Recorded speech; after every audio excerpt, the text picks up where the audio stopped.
नमस्कार दोस्तों, मैं सात्विक खरे आज आपके कुछ मन के ऐसे डाउट पर डिस्कस करने वाला हूं जो कि हर बच्चे को होता है जब हम अपने ग्रेजुएशन के आखिरी साल में होते हैं या फिर हम अपनी ग्रेजुएशन कर चुके होते हैं। इसके बाद बहुत बड़ा क्वेश्चन मार्क हमारे दिमाग में आता है कि अब मैं क्या करूं। क्या मुझे एक अच्छा कोर्स समझ में आ पा रहा है? क्या मैं इस कोर्स के लिए बना हूं? और इस कोर्स को करने के बाद मुझे क्या मिलेगा? किस टाइप की जॉब मिलेगी? तो आज हम कुछ ऐसे कोर्सेज के बारे में बात करने वाले हैं जो कि बहुत ट्रेंड में चल रहे हैं, जिनमें आप अपना करियर बना सकते हो और आप अपने आप को देख सकते हो कि क्या मुझे इस कोर्स को करने की आवश्यकता है और क्या मैं इस कोर्स के लिए बना हुआ हूं। आज हम चल के बात करते हैं कुछ ऐसे मास्टर्स के कोर्सेज जो कि सीयूईटी के बाद में आपको मिलते हैं, जहां पर आप अपने ग्रेजुएशन के बाद में पोस्ट ग्रेजुएशन में इनको सिलेक्ट करके एक अच्छा कैरियर ऑप्शन बना सकते हो और अपने कैरियर को एक अच्छा टर्न दे सकते हो। चलिए, सबसे पहले हम कुछ ऐसे कोर्सेज की बात करते हैं जो कि मैनेजमेंट और कॉमर्स की फील्ड से जुड़े हुए हैं। अगर आप चाहते हैं कि मैनेजमेंट की फील्ड में आगे बढ़ूं, आपके अंदर एक लीडरशिप गोल अच्छा है, आप हर चीज को मैनेज करना चाहते हैं, आपको पता है कि कैसे चीजों को डील किया जा सकता है, तो आप इस कोर्स के लिए बने हुए हैं। यहाँ पर आपके पास में MBA, MCom, master in public administration जैसे बहुत सारे ऑप्शन ऐसे मिलते हैं, जहां पर आपको कॉर्पोरेट जॉब में ऑप्शन मिलता है। आज के टाइम पे आप देखेंगे हर मल्टीनेशनल कंपनीज में आपको कॉर्पोरेट जॉब्स में ऑफर मिलता है। फिर आप फाइनेंस में जा सकते हैं, बैंकिंग में जा सकते हो, और अगर आप एमकॉम करते हो टीचिंग वाले सेक्टर में भी जा सकते हो। जहां पर आपको पसंद है कि मेरी फील्ड अच्छी लगती है, मुझे कॉमर्स पढ़ाना पसंद है, तो आप इस फील्ड में भी जा सकते हो। और इसके बाद मास्टर इन पब्लिक एडमिनिस्ट्रेशन, अगर आप चाहते हो कि आप गवर्नमेंट की पॉलिसीज में और हमारी एडमिनिस्ट्रेशन में हेल्प करना चाहते हो, तो आपके पास में बहुत अच्छा ऑप्शन है। इसके थ्रू आप आगे जाके नीति आयोग में कई इंटर्नशिप्स निकलती हैं, वहां पर भी आप पार्टिसिपेट कर सकते हो। इसके बाद में आपको देखता हूं कि अगर साइंस एंड टेक में आजकल छोटा छोटा 12th क्लास का बच्चा भी जानता है कि हमारे एआई का बूम चल रहा है, एआई ने हमें लाइफ चेंज कर दी है। तो आज इन्हीं सब पे बात करते हैं, कौन कौन सी फील्ड है जिसको आप कलेक्ट करके आप अपनी साइंस और टेक की जर्नी को भी कंपाइल कर सकते हो, जहां पर आप जा सकते हो कि अगर आपको साइंस और टेक में इंटरेस्ट है। सबसे पहली चीज, एमएससी इन कंप्यूटर साइंस। कई बच्चे होंगे जिन्होंने बीएससी कर लिया हो किसी और सब्जेक्ट से, बट उनको लग रहा है कि मुझे टेक्निकल स्किल्स डेवलप करने हैं, मैं कोडिंग सीखना चाहता हूं, मुझे इस फील्ड में बहुत मजा आता है। तो आप अभी भी आपके पास में एक चांस है कि आप एमएससी कंप्यूटर साइंस कर लीजिए, आईटी से कर लीजिए, जहां पर आपको सॉफ्टवेयर, एआई और टेक फर्म जैसी कंपनीज आपको काम करने को मिलेगा, जहां पर केवल स्किल के अकॉर्डिंग आपको हायर किया जाएगा। तो ये एक अच्छा अपॉर्चुनिटी है। अगर आप चाहते हैं कि अपने रेज्यूम को अच्छा बनाना, तो आप यहाँ से एमएससी कर सकते हो कंप्यूटर साइंस में। इसके अलावा एमएससी इन डाटा साइंसेस, जहां पर आपको बड़े बड़े डाटा वाले रोल जो सेक्टर्स होते हैं, यहाँ पर भी आपको ऑफर मिलता है, जो कि हमारा साइंस एंड टेक से जुड़ता है। एमएससी फिजिक्स, केमिस्ट्री, मैथ्स, अगर आप चाहते हैं कि पढ़ाऊं, गवर्नमेंट स्कूल में जाके पढ़ाऊं, गवर्नमेंट टीचिंग करूं, असिस्टेंट प्रोफेसर बनूं, या इस तरह की कुछ टीचिंग वाले रोल आप प्ले करना चाहते हो, फिर आप एकेडमिक रिसर्च करना चाहते हो, जहां पर आपको मैथ की, केमिस्ट्री की, फिजिक्स की, इन सब फील्ड में आपको इंटरेस्ट है, तो आप यहाँ जा सकते हो। इवन अगर आपको पसंद है कि मैं आईआईटी जेई के बच्चों को पढ़ाऊं, उनको मेंटरशिप दूं, 11th 12th के बच्चों को फिजिक्स केमिस्ट्री पढ़ाऊं, तो भी आप इस कोर्स को करके आगे अपना करियर बना सकते हो। इसके बाद में एमएससी इन्वायरमेंटल साइंस, अगर आपको पसंद है हमारे इन्वायरमेंट के बारे में जानना, उसकी रिसर्च करना एक साइंटिफिक अप्रोच से, तो आप इस कोर्स को कर सकते हो, जहाँ पे आप क्लाइमेट और कई प्रकार के एनजीओ के साथ में काम कर सकते हो, जो कि हमारे एनवायरमेंटल प्रोटेक्शन के साथ में वर्क करते हैं। इसके अलावा अगर आप चाहते हैं एमएससी बायोटेक्नोलॉजी, माइक्रोबायोलॉजी, बायोकेमिस्ट्री से करना, तो भी आपके लिए बहुत अच्छा स्कोप है, आगे जाके फॉरेन कंट्रीज में आपको ऑफर मिलते हैं। हमारे पास में कई इंडिया में आईआईएससी जैसे कई इंस्टीट्यूशन जो कि बेंगलोर में है, आपको पता चलेगा कि बहुत अच्छा वहाँ पे साइंस का डेवलपमेंट हो रहा है, यहाँ पर भी आप रिसर्च कर सकते हो। खासकर एमएससी के बाद में आप सीएसआई नेट की तरफ आगे बढ़ सकते हो, जहां पर आपको एकेडमिक ग्रोथ मिलेगी, जहां पर आप रिसर्च को और आगे बढ़ा सकते हो। इसके अलावा आर्ट्स एंड ह्यूमैनिटीज, भाई ये तो मेरा ही सब्जेक्ट वाला सेक्शन है, मैं खुद हिस्ट्री वाला बच्चा हूँ, हिस्ट्री में पढ़ाता हूँ, मैं बचपन से हिस्ट्री पढ़ता आ रहा हूँ। तो ये सब्जेक्ट बहुत इंटरेस्टिंग है, जहां पर आप एमए कर सकते हो हिस्ट्री से, पॉलिटिकल साइंस से, सोशोलॉजी से। इसके बाद में एमए इंग्लिश, हिंदी, और हमारे पास में कई अलग अलग डिसिप्लिन है, जहां पर आप लैंग्वेज के थ्रू आगे बढ़ सकते हो। अगर आप चाहते हो कि हिस्ट्री से आप यूपीएससी तैयारी करना चाहते हो, अगर आपको ऑप्शनल चाहते हो कि मैं ऑप्शनल में हिस्ट्री ले लूंगा, ऑप्शनल पॉलिटिकल साइंस ले लूंगा, ये आपके लिए एक अच्छा डिसीजन बन सकता है, क्योंकि आप पहले अपनी यूपीएससी की तैयारी भी करिए, स्टेट पीसीएस की तैयारी करिए, किसी भी गवर्नमेंट एग्जाम की तैयारी करेंगे, पॉलिटी, हिस्ट्री, इकोनॉमी, ज्योग्राफी, ये कहीं नहीं जाने वाले। तो ये आपको वहां से कवर कराएंगे आपका सिलेबस। इसके अलावा अगर आपको इंटरेस्ट है कि मैं लैंग्वेज में आगे बढ़ूं, मुझे लैंग्वेज सीखना पसंद है, मुझे इंग्लिश लैंग्वेज में आगे वर्क करना है, मुझे इंग्लिश में और लिटरेचर में ग्रोथ करनी है, तो आप यहाँ से एमए इंग्लिश लिटरेचर कर सकते हो। और यहाँ से इसके बाद में आपको कंटेंट के लिए, आपको अगर आप चाहते हो कि मैं नेट के थ्रू आगे बढ़ूं, तो आप असिस्टेंट प्रोफेसर ही बन सकते हो। इसके अलावा एमए फिलोसफी, रिलीजियस स्टडीज, ऐसे बहुत सारे ऑप्शन जो कि हमारे सीयूटी पीजी में आते हैं, जहां पर एमए ज्योग्राफी, जहां पर आप अर्बन अर्बन प्लानिंग, गवर्नमेंट की कई इंस्टीट्यूशन के साथ काम कर सकते हो। और एक चीज क्या होती है, जब हम कभी किसी सब्जेक्ट से मास्टर्स करके आते हैं, तो हमारे पास में ये रहता है कि हाँ, मैं इस चीज के बारे में जानता हूँ, मैं इसमें और अच्छे इनोवेशन ला सकता हूँ। तो यहाँ पर आप अपनी डिग्री का यूज कर सकते हो, आप कई कई इनिशिएटिव्स में गवर्नमेंट के साथ में भी काम कर सकते हो। और ये सब सब्जेक्ट आपके यूपीएससी में पैरेलली ऑप्शनल के साथ लिंक करते हैं। तो अगर आप चाहते हैं कि ये सब्जेक्ट सोशियोलॉजी हो गया, हमारा हिस्ट्री हो गया, पॉलिटिकल साइंस हो गया, ये आपके लिए एक बहुत अच्छा रोल प्ले करेंगे कि अगर आप दोनों चीजों को पैरेलली देखना चाहते हो। इसके आगे देखते हैं सोशल साइंसेस। अगर आप चाहते हो कि आपको आगे जाके इकोनॉमिकल सर्वे ऑफ इंडिया या फिर और आपको एनालिसिस, रिसर्च और आईईएस के साथ काम करना है, इकोनॉमिक इंडियन इकोनॉमिक सर्विस के साथ में अगर आपको काम करना है, जहां पे हम बजट्स पे बात करते हैं, कैसे इकोनॉमिकल डेवलपमेंट होना चाहिए, और अगर आप चाहते हो कि आपको इन सब गेटवे के ऑफर मिले, तो यहाँ पर आपको हमें एमए इकोनॉमिक्स करना पड़ेगा। इसके थ्रू आपके पास से बहुत वेरिएशंस मिलेंगे फील्ड के, जहां पर आप काम कर सकते हो।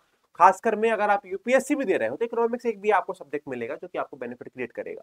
इसके बाद में एमए साइकोलॉजी। साइकोलॉजी बहुत इंटरेस्टिंग सब्जेक्ट है, आजकल हम नोवेल्स में पढ़ते हैं साइकोलॉजी, बट इस सब्जेक्ट में बहुत अच्छी ग्रोथ है आगे आने वाले समय में, और आपको देखने को मिलेगा कि इस फील्ड की, इस डिसिप्लिन की डिमांड बहुत ज्यादा बढ़ने वाली है। तो अगर आप चाहते हो कि मास्टर्स साइकोलॉजी से करना चाहता हूं, तो आप ये कर सकते हो। और इसके साथ थोड़ा ध्यान देना पड़ेगा कि आप क्लिनिकल साइकोलॉजी में जाना चाहते हो, अप्लाइड में जाना चाहते हो, आप रिहेबिलिटेशन काउंसिल में कैसे अपना योगदान दे सकते हैं, आप कैसे सोसाइटी के लिए काम करना चाहते हैं, तो आपके लिए ये साइकोलॉजी बहुत अच्छा सब्जेक्ट हो सकता है, जहां पे आप स्कूल काउंसलर भी बन सकते हो। स्कूल काउंसलर मतलब क्या, आपको स्कूल कॉलेजेस में काउंसिल देना पड़ेगा, बच्चों के मेंटल हेल्थ को लेकर आपको बात करनी पड़ेगी। और अगर आप किसी एनजीओ के साथ काम करना चाहते हो और आपको पसंद है कि मैं यहाँ पर जो अपने मनोवैज्ञानिक के क्षेत्र में, मतलब साइकोलॉजी के क्षेत्र में योगदान दूं, तो आप यहाँ से इस डिग्री को करके भी आगे बढ़ सकते हो। इसके अलावा आता है हमारा एम इन एजुकेशन और बीएड। भाई ये ऐसे कोर्स हैं जो कि खासकर हमारी शिक्षा की पद्धति को डेवलप करने के लिए बनाए गए हैं।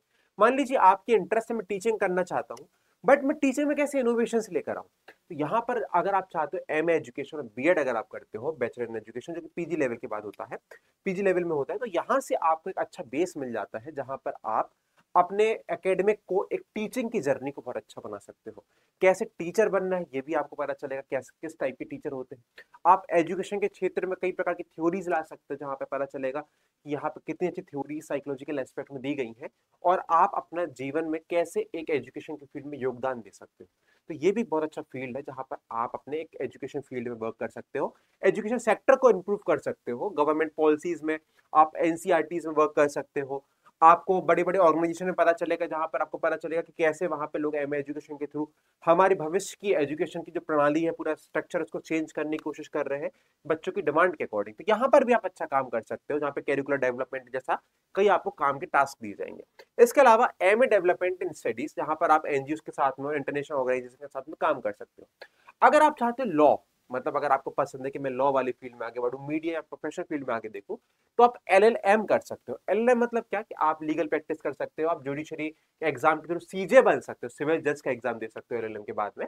इसके अलावा आप एमए जर्नलिज्म मास कम्युनिकेशन करके, अगर आपको पसंद है कि मैं पत्रकारिता वाली फील्ड में आगे बढ़ूं, मतलब क्या, कि अगर आपको पता है कि मैं अच्छी ब्लॉगिंग कर लेता हूँ, ब्लॉगिंग के साथ मेरे कैमरा स्किल अच्छे हैं, तो मैं एंकर वाला काम अच्छा कर सकता हूँ। बहुत सारी फील्ड है जहां पर आपको पसंद होगा कि कैसे आप सोसाइटी में योगदान दोगे। मतलब क्या, एक ये वाली जो फील्ड है एमए जर्नलिज्म, ये भी सोसाइटी की तरफ से कंट्रीब्यूशन है। कैसे कंट्रीब्यूशन है, आप लोगों को अवेयर कर रहे हो चीजों के बनाने के लिए।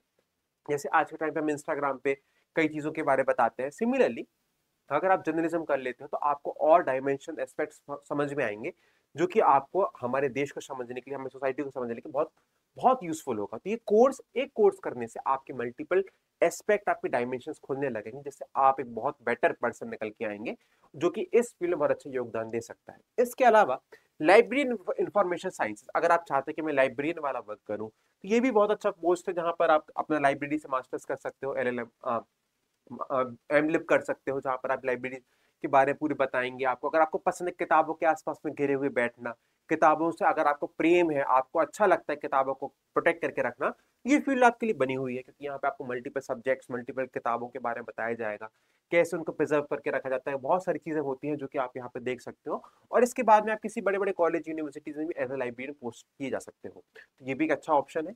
इसके बाद मास्टर ऑफ सोशल वर्क, भाई कई लोग ऐसे होते हैं जो कहते हैं यार मुझे सोसाइटी के लिए कुछ ना कुछ योगदान देना है, मुझे बहुत अच्छा लगता है काम करना, मैं सोसाइटी के लिए काम करना चाहता हूँ, मैं अलग अलग एनजीओ से जुड़ा हूँ।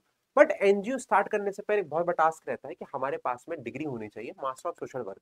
तो अगर आप चाहते हो कि मैं एनजीओ स्टार्ट करूं, मेरे नाम से अकॉर्डिंग, मेरे अकॉर्डिंग एनजीओ चले, तो आपको सोसाइटी को समझना पड़ेगा। और उसको समझने के लिए आपके लिए कोर्स बना हुआ है मास्टर ऑफ सोशल वर्क, जहां पर आप कैसे एनजीओ को रेगुलेट करना चाहिए, कैसे बैलेंस करते हैं, गवर्नमेंट कैसे एड्स देती है, इन सब चीजों पे बात कर सकते हो आप। एनजीओ डेवलपमेंट सेक्टर वर्क कर सकते हो। तो ये बहुत अच्छे ऑप्शन है आपके कैरियर के लिए, जहां पर आप अपने कैरियर की ग्रोथ कर सकते हो और अपने इंटरेस्ट को फाइंड करके अपने कैरियर को भी शिफ्ट कर सकते हो। क्योंकि अगर आपको पता चल रहा है कि 10-15 कोर्स में मेरा इंटरेस्ट है कहीं पे, तो उस कोर्स में आप एनरोलमेंट लीजिए, जिससे आपके पास में क्या होगा कि आपको अपने इंटरेस्ट के साथ काम करने का मौका मिलेगा। जो आजकल आप देखते हो इंस्टाग्राम पे कितने सारे लोग क्रिएटिव कंटेंट बना रहे हैं, तो वही चीजें आपको पता चलेगा शायद मेरी फील्ड भी इस चीज से जुड़ी हुई है। ऐसे करके यहाँ पर आप अपने आप को इंप्रूव कर सकते हो, अपने आप को बेटर बना सकते हो। इसके बाद में लैंग्वेजेस कल्चरल स्टडीज, कई लोगों को शुरुआती बिल्कुल स्टार्टिंग में लगता था कि यार मैं कोई लैंग्वेज सीखना चाहता हूँ, मैं उर्दू सीखना चाहता हूँ, पर्सनली मुझे उर्दू सीखने की इच्छा है। तो अभी तक ऐसा मौका नहीं मिला है कि मैं उर्दू सीख पाऊँ, बट हाँ मैं कोशिश करूंगा कि मैं उर्दू के लिए अलग से सीखूं चीजों को। बट अगर आप चाहते हो, आप प्रोफेशनली सीखना चाहते हो, आपको पसंद है कि मास्टर्स कर लूँ इस चीज में, बिल्कुल एक्सपर्ट बन जाऊं, तो आपके पास में एम इन फॉरेन लैंग्वेजेस, जहां पर आपको जर्मन, फ्रेंच, स्पेनिश, ऐसे बहुत सारे कोर्स मिलते हैं। और साथ साथ में M in Indian language, Tamil, Bengali, Urdu, इन सब के कोर्सेज के थ्रू आप प्रोफेशनल लैंग्वेज सीख सकते हो। मतलब ये नहीं हल्की फुल्की नहीं, आपको प्रोफेशनल लैंग्वेज वोकैब के साथ में सब चीजें आने लगेंगी अगर आप इन सब चीजों में आगे बढ़ना चाहते हो। और इससे आपको फायदा क्या मिलेगा, आप कल्चरल ऑर्गेनाइजेशन में वर्क कर सकते हो, आप रिसर्च वगैरह कर सकते हो। इसके थ्रू आपको बहुत सारे डेवलपमेंट्स मिलेंगे जो कि आपको लैंग्वेज के फायदे होते हैं। कहीं कहीं पे हमारे जो एग्जाम्स होते हैं लैंग्वेज के, जैसे मान लीजिए जहां पर हमारी लैंग्वेज बहुत डोमिनेट करती है, तो वहां पे भी आपको कहीं ना कहीं बेनिफिट मिल जाएगा। तो हमारे पास बहुत सारी ऐसी यूनिवर्सिटीज होती हैं जो कि लैंग्वेज के कोर्सेज भी कराती हैं, तो आप वहां पे एनरोलमेंट लेके जा सकते हो। अब पर एक बात आती है कि सर हम इन कॉलेजेस के कोर्सेज की बात करेंगे, इसके बाद में और क्या होता है, तो हम डिस्कस करते हैं। देखिए एमएससी इन फॉरेंसिक साइंस, अगर आपने बचपन में सीआईडी देखा है, और सीआईडी में आपको डॉक्टर साडुकी वाला रोल बहुत मजा देता था कि अरे यार मजा आ रहा है कि अरे किस चीज के बारे में खोज रहा है, कैसे बंदूकों के बारे में पता करता है, कैसे बॉडी का एग्जामिन करता है। तो आप फॉरेंसिक साइंस में जा सकते हो, जहाँ पे आप क्राइम लैब, इन्वेस्टिगेशन एजेंसी के साथ काम करोगे। इसके बाद में आप एम इन जेंडर स्टडीज कर सकते हो, वुमेन स्टडीज, अगर आपको पसंद है कि मैं वुमेन्स के लिए कुछ ना कुछ कॉन्ट्रीब्यूशन देना चाहता हूँ अपने जीवन में रहते हुए, तो आप वुमेन स्टडीज के थ्रू अलग अलग एनजीओ में काम कर सकते हैं। स्पेशली वुमेन्स को लेकर भी बातें करी गई है। जहां पर फिर एमएससी न्यूट्रिशन डाइटिशियन, मतलब अगर आपको पसंद है कि मैं ये डाइट को लेके बहुत मुझे मजा आता है, मैं बचपन से जिम करता आ रहा हूँ, बचपन से मतलब हाँ यंग एज से मैंने जिम किया मान लीजिए आपने कहा, तो मुझे पसंद है किस चीज को कैसे कॉम्बिनेशन बनाएंगे से लोगों की मदद कर सकता हूँ मैं हेल्थ मेंटेन करने के लिए, तो आपके डाइटिशियन वाला कोर्स बहुत अच्छा है। इसकी फ्यूचर अपॉर्चुनिटी आपको हॉस्पिटल्स में, वेलनेस इंडस्ट्रीज में, आज के टाइम पे जिम में भी कई डाइटिशियन ऑफर करते हैं, डाइटिशियन वहां बैठे रहते हैं। उनकी एक डाइटिशियन की कंसल्टेशन फीस भी कभी कभी 2-2 हजार रुपए होती है। तो ये बहुत अच्छा कोर्स होता है। इसके बाद एमएससी इन एंथ्रोपोलॉजी, अगर आपको पसंद है म्यूजियम वाला काम करना, म्यूजियम मतलब क्या, आपको खासकर जो स्केलेटन इन सब में कैसे डेवलपमेंट हुआ, तो अगर आप चाहते हो तो आप यहाँ पर इस वाले कोर्स को भी आगे बढ़ सकते हो। एंथ्रोपोलॉजी सब्जेक्ट भी आजकल यूपीएससी बहुत ट्रेंड में चल रहा है कि वहां से भी आप कवर कर सकते हो कि मुझे यहाँ से यूपीएससी का सब्जेक्ट ओवरलैप। तो अगर आप चाहते हैं इन सब कोर्सेज में एडमिशन लेना, तो आपको निकालना पड़ेगा एक एग्जाम। वो कौन सा एग्जाम है, हमारा सीयूटी पीजी। ये एग्जाम 1 डे एग्जाम होगा जो कि एक ग्रेजुएट बच्चा देता है अपने आखिरी साल में, या फिर जिस बच्चे ने पहले से ग्रेजुएशन कर लिया वो भी इस पेपर को दे सकता है। तो इस एग्जाम के थ्रू आप अपने मास्टर्स में एडमिशन लोगे। तो अभी सबसे पहले अपने पसंद के सब्जेक्ट को चूज करो, कोर्स को सब्जेक्ट को चूज करो, और हमारे साथ जुड़ जाओ इस एग्जाम की तैयारी करने। ये एग्जाम इतना अच्छा एग्जाम है कि इससे आपकी ड्रीम यूनिवर्सिटी, आप डीयू, जेएनयू, जेएमआई, जहां आप जाना चाहते हो, उसकी चाबी आपके एग्जाम है। अगर आपने इस एग्जाम को क्वालिफाई कर लिया, तो आप नेक्स्ट ईयर अपनी ड्रीम यूनिवर्सिटी अपने आपको पाएंगे और अपने बेस्ट कोर्स के साथ में एनरोलमेंट पा चुके होंगे। इस कोर्स के थ्रू हम आपको सपोर्ट करेंगे, आपकी मदद करेंगे कि आपके उस ड्रीम यूनिवर्सिटी तक के गेट तक पहुंचा पाऊं। यहाँ पर आपको लाइव रिकॉर्डेड क्लास मिलती हैं, नोट्स मिलते हैं, पीडीएफ नोट्स मिलते हैं, 1-to-1 डाउट सेशन की हेल्प मिलती है, काउंसलिंग मिलती है कि जब आपका पेपर हो जाता है, रिजल्ट के बाद में कैसे नंबर आए, कौन कौन से कॉलेज में आप एडमिशन ले लें, इन सब चीजों पर हम बात करते हैं। तो अगर आप चाहते हैं कि इस साल को वेस्ट नहीं करना है, इस साल को प्रॉपरली यूज करना है, तो आप हमारे साथ जुड़ सकते हैं और आप मेरा कोड सात्विक यूज करके एडिशनल डिस्काउंट पा सकते हैं, जहां से आप अपने ड्रीम यूनिवर्सिटी में मास्टर्स कर सकते हैं और अपने कैरियर को एक ऐसा शिफ्ट दे सकते हैं जो कि इंटरेस्ट के साथ में आपके जीवन को भी चेंज कर सकता है। सो हमारे साथ बने रहिए टेक्स्ट बुक सुपर कोचिंग के साथ में, और जो भी लेटेस्ट अपडेट होंगी इस चैनल में मिल जाएंगी। प्लीज सब्सक्राइब करें और लाइक करें। Okay, tata bye.